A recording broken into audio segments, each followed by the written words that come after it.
Happy Friday, better yet, happy Blue Friday. It is Horseshoe FAQ. Sorry. You've got your blue horseshoe Well, on. You're on right. brand. You're good. You're all good, buddy. Close enough. Yeah, that is the voice of the Colts, Matt Taylor. Nice blazer, though. I am Larra Overton. Thanks. It has a coffee stain on it, so I'm keeping this side turned in. Just to tell on myself, just full transparency on Horseshoe this Friday. FAQ brought to you by Milto Cleaners. That's full transparency. That's what we're going to give you. No secrets over here. We're not holding anything back because we got a big one this weekend. I'm running for office. What do you want to know? I'm an open book. We'll start counting your ballots right now. We might be done by the end of next year. I'll tell you what.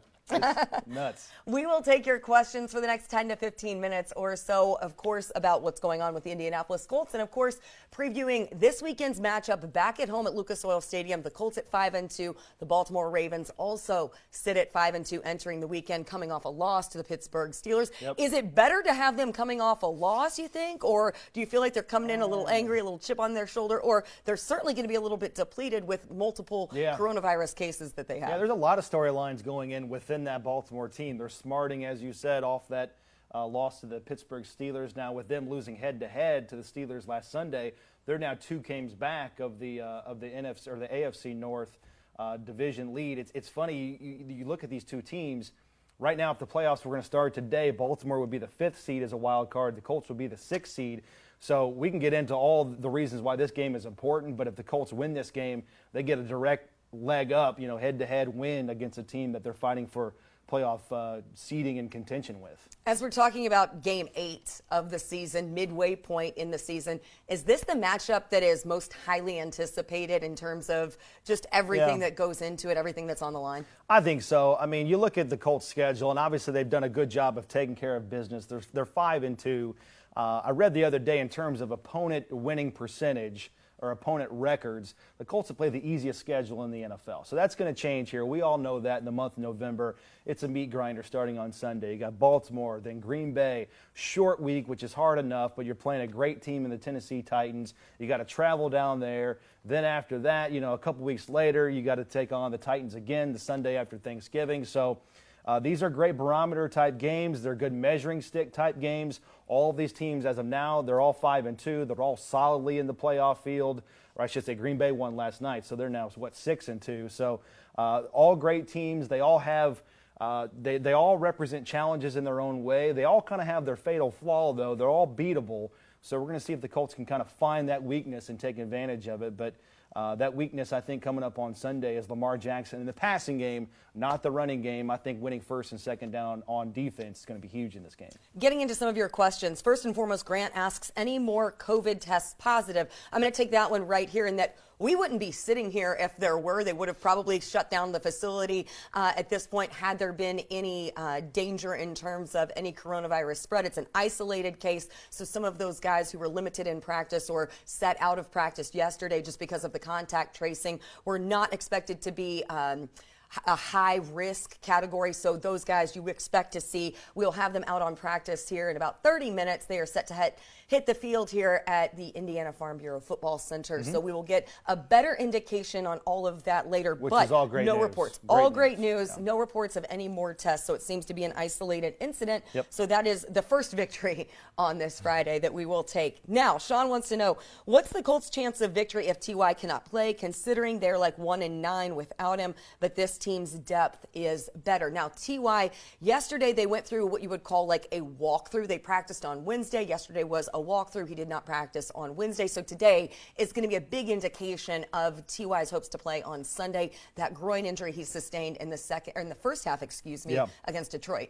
Obviously, you always want TETY Hilton out there. He's kind of a calming force, a veteran, a guy that has great rapport even at this stage in the season with Phillip Rivers, with no OTAs, no offseason, no preseason games. That being said, I know what the listener, the watcher is asking or alluding to. 1-9 all time. I get that. But I feel like this year is a little bit different. In years past, you go back to 2014, 15, 16, a lot of those 7-step drops, big dependency down the field on T.Y. Hilton. T.Y. had to have a big game in order for the Colts to even have a chance to win. You can't say that anymore. I mean, i.e. last Sunday against Detroit, 11 different guys caught a pass. The backs and tight ends are more featured in this offense than what they have been in years past with different regimes, different offensive coordinators. So obviously, again, you want T.Y. out there, but if he can't suit up, I'm not that worried about it because the Colts have been spreading the ball all over this offense all year long, and it's led to good results with a 5-2 record. But kind of a bigger picture conversation, again, you like the fact that defenses are playing on their heels a little bit. They don't know all the time where the offense is going to go with the ball because the Colts have in total 15 different guys this year that have caught a pass. And again, 11 on Sunday, 23 completions to 11 guys. But in crunch time, I think we would all admit that you would love to have a dog, a guy that can go out there and no matter what, he's going to win his one-on-one matchup. You know he's going to make a play for you, and you have high confidence that if it's third down or inside the red zone, this one guy is going to make a play for you. Not that the Colts can't have a guy emerge in that regard, but 11 different receivers catching passes does put pressure on the defense. And you just want that for T.Y. You just want him to have that kind of breakout game after battling through the injuries that he's had. As resilient as he has been, you really want that to pay dividends for him at some point in the season. All right, we talk about all the different receivers, all of those different weapons that Phillip Rivers has been spreading the ball to. Sosa asks, do we really think... Sammy Sosa? I just said Sosa. I'm not sure. Let us know if you're Sammy. We would like more on that.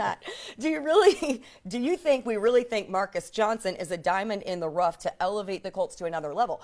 I don't think he's a diamond in the rough because we've been seeing this from Marcus Johnson 100%. Consistently from when he walked in the building. When was that? 2018, 2019? 2018. Yeah. I mean, he was a factor. He's worked with Frank Reich previously when they were in Philadelphia. So he's a guy who walked in the door and was pretty much plug and play. No, 100%. I mean, I've been high on Marcus Johnson really from the outset. As you said, when he got here, the Colts traded for him from Seattle. This guy's been through a lot. 2 different trades, a couple of new systems.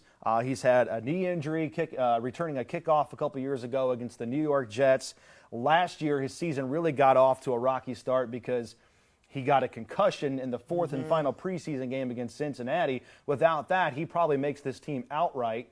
And so he kind of has to buy his time. He has an injury settlement with the Colts because of the rules. Then he comes back, and then at the end of last year, just explodes the big play machine. We saw that with the 100-yard game against Tampa last year. And then this year, same kind of thing. Misses a lot of time in training camp, doesn't make the team outright, on and off the practice squad for like a month straight. Now he's back. I mean, the guy has a 20-yard catch, at least a 20-yard catch in 4 straight weeks. He's averaging 20 yards per reception. 100%.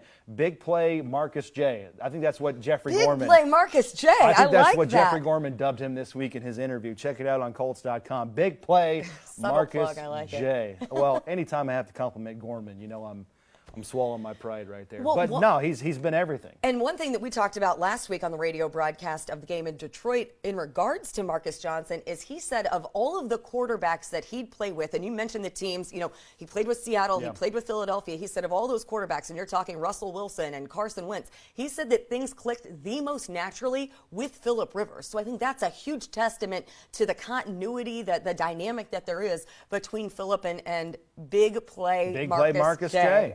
I love Write it down. I love That's a T-shirt. We're going to stick with the offense just a little bit longer before we talk about the defense because there's a lot to talk about when you are facing Lamar Jackson head on. But Cody wants to know, will Jonathan Taylor start against the Ravens? What do we know as of now about Jonathan Taylor? Well, we found out that he was dealing with a little bit of a slight ankle that kind of popped up throughout the course of the game last Sunday in Detroit. I don't really think it matters. Not to kind of don't you want Jordan Wilkins coming off the bench, though? I mean, when you look at the productivity between his as a starter and then coming in. I think there's something to that, a little bit of a change of pace guy, maybe throws a little bit coming of a in fresh curveball. legs, yeah. Yeah, there is an interesting stat out there. Jordan Wilkins has started 4 career games since 2018. In those 4 games, again, small sample size, but he's averaging like 2-point-something yards per carry. In the rest of his career, when he's not the starter, coming in, again, as that change of pace guy, it's over 5. So I don't know if there's something to that. It's just kind of an interesting stat. But it bared out last Sunday as he came in the second quarter, kind of took over the lion's share of those carries against the Lions. 20 carries, 89 yards, which is not huge, but it's when the Colts needed to run the ball and the Lions knew the Colts were going to run the ball. They were able to do it, still get the job done. And so I think Jordan Wilkins is a guy that's always had great vision, but he's always going north and south. Man, he hits the gap hard. He's patient. He's 100%. A patient runner. He can do both. Yeah. He can do both, whatever the moment calls for. But he is turning into a complete back. And I've always liked Jordan Wilkins and really happy for his success last Sunday. Well, and one thing that we heard Frank Reich say over the past week was there's kind of a balance that you strike between looking at the analytics and the stats and then also just playing the hot hand. You want to go by feel. You certainly keep those things in mind, but you're not going to let it dictate exactly what you're going to do. Okay, let's go defense. Daryl wants to know, do we need 5 sacks and 2 picks to win this game? No, you don't. I mean, obviously you'll take that. Yeah. But no, you just need to stay disciplined against Lamar Jackson. I think you could see 2 picks, though. Well, certainly. I mean, this team has, a pick in 6 straight games, so 11 on the season. So, I mean, you don't rule that out. But I think bigger picture, you have to play smart against this team. They don't run an option, but it's kind of like defending the option in the sense that everybody has rules, everybody has to follow their tendencies, and everybody has to have, discipline, gap discipline against this guy because even when, he's averaging about 9 attempts per game. Now, they're not all design called runs for Lamar Jackson. There's some, but there's a lot of times, and the Ravens are fine with this. This is kind of like what their offense is all about because they don't have a bona fide number 1 wide receiver. They've got backs and tight ends out of the backfield just like the Colts. But, hey, if Marquise Brown's not open or if it's not Boykin, take off and run. Get us on schedule. Let's face 2nd down and 4 instead of taking a sack. And they're fine with that. And Jackson's so good about making the first guy miss that everybody for the Colts in this game has to be running to the ball, and you have to game tackle this guy because the rule of thumb is he's going to make one guy miss, and then the pursuit is going to have to bring down Jackson. So a lot of read zone, a lot of read option. J.K. Dobbins is great. Gus Edwards runs really hard, 2 Big Ten guys. This is going to be a very good test. And I said earlier this week, the Colts have done such a great job stopping the run all season long. I just don't think you can expect to hold them down to the tune of under 30 yards like the Colts did the Lions last Sunday. The Ravens have at least 100 yards rushing in 30 straight games, okay? We're talking about the Steelers last Sunday. They had a better run defense than the Colts in terms of the stats, and they ran all over them for 265 yards. So bottom line is you just can't give up that much, but if you're in the neighborhood of 120, 130, you give yourself a pretty good chance to win. Couple more questions that we have time for as we wrap up this edition of Horseshoe FAQ. Travis asks, any update on Kemoko Turay? He did practice this week. Coach Wright said that when he came back to practice, it would be several weeks before he would be ready to play. So, Matt, correct me if I'm wrong. I don't think you expect to see him this week. I would say maybe best case scenario could be that Thursday night game down in Nashville. But we will hear more from Frank Reich on the injury situation, who's in and who's out, right around 2 o'clock this afternoon. But would you think the same just based on what we know? And then you haven't had him up to maybe full speed exactly yet, the number of reps necessary to feel that he's ready for game action coming off the severity of the injury that he had. I mean, the guy hasn't played an NFL game, full go, intense football in 13 months, right? So, I mean, just a gruesome injury. And we talked about kind of got derailed a little bit in the offseason because of the pandemic, wasn't able to rehab here with his guys, the full capacity in which he needed to do so. He practiced last week. That kind of kicked into gear the 21-day window. So the Colts have 21 days as of whatever day it was last week, Wednesday or Thursday, from that point to get him back on the practice or the game field to the active roster. We'll see if he has a chance on a short week against Tennessee. If not for that, then it's going to be the week after against Green Bay. And if it's not that game, then he'll just go on IR for the rest of the season. He has been putting in a lot of work with Robert Mathis, though. And that time that he hasn't necessarily been able to practice, he's been one-on-one, and that has paid, you think would pay huge dividends in terms of all of that work that they're able to put in and that work that they're doing together. Okay, Jamel asks, will Matt Eberflus play more man coverage against Baltimore? I don't think so. I think, I know this has kind of been a little bit of a sticking point, at least last year and maybe the beginning of this season. Hey, why don't the Colts play more man press man-to-man coverage? Why do they stick in the zone? I think this is a game where they kind of revert and go back to the zone. I think that's the best way to play the Ravens. I really do. I think you have to stay disciplined, and I think you have to just play your principles. And Matt Eberflus talked about that this week. You have to balance staying true to who you are as a defense, but also trying to take away what the offense does best. There's always that balance, that fine line in any game. But no, I think defensively it might be best for the Colts to zone this team up because, again, they don't have a true number one wide receiver. Marquise Brown is the closest thing to it. They've got Willie Snead, but those guys right now, they're not putting up big numbers. And quite frankly, the Ravens don't pass it well. That's why I think winning on first and second down in this game is going to be so huge. The Ravens they're a really interesting team in that, pre-snap, they're doing all the bells and whistles stuff, all the stuff you see in college football, a lot of single back, but then there's always motion to line of scrimmage. But post-snap, they're like an old school 1960s team, where like a counter tray, get everybody going one way and then you cut it back. So they're a very unique offense. I would say they're probably the most unique offense in the NFL because they're doing a lot of Saturday stuff, as Rick Venturi likes to say. It's a lot of college football stuff at this level with some pro wrinkles mixed in. But Lamar Jackson I think he's great for the game. I think he's an outstanding player. I think he's an outstanding guy. So I'm really excited to see a lot of the core of this Colts team going up against him for the first time. And one of the things that Darius Leonard said this week that I absolutely loved was you can't play to make a play. You have to stay disciplined. You have to stay locked in. You can't be so fixated on trying to make a play because then you're just going to play tense and you're not going to let yourself, fly around and capitalize on the opportunities when they present themselves. All right, a couple more here. Thomas wants to know, will we send more pressure at Lamar Jackson to disrupt his rhythm? Yeah, that's an interesting question because the Colts, as you said, they had 5 sacks last Sunday against the Lions. They are making some switches up front on that offensive line. Their left tackle, their bona fide left tackle, done for the season. One of their starting guards went on IR this week. They think he can come back, but obviously he's going to miss this game. So 3 of their 5 offensive line starting positions are affected in this game. So they got their right tackle going to left tackle. They got a new right tackle. They got one of their tackles going to guard.